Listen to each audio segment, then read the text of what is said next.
ایک دن حضور گھر میں گوشت لائے اور مجھ سے فرمایا عائشہ گوشت پکاؤ، تو میں اسے صاف کرنے لگی تو حضور فرمانے لگے شوربہ ذرا زیادہ کرنا۔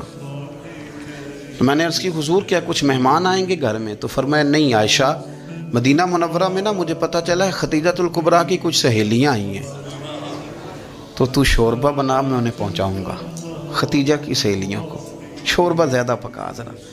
تو حضرت عائشہ صدیقہ کہتی ہے میں نے بڑے نرم لب و لہجے میں بڑی بنا سوار کے مسجع مکفّع چن کے جملے بات کی۔ میں نے عرض کی حضور سنا ہے وہ آپ سے 15 سال عمر میں بڑی تھی، نکاح بھی پہلے ہو چکا تھا، اور بتاتے ہیں لوگ کہ بظاہر کوئی حسن و جمال بھی اس ماحول کا نہیں تھا۔ حضور اللہ نے آپ کو جوان اور خوبصورت بیویاں دی ہیں، پر میں جب بھی سنتی ہوں جناب خدیجہ کا ذکر ہی سنتی ہوں۔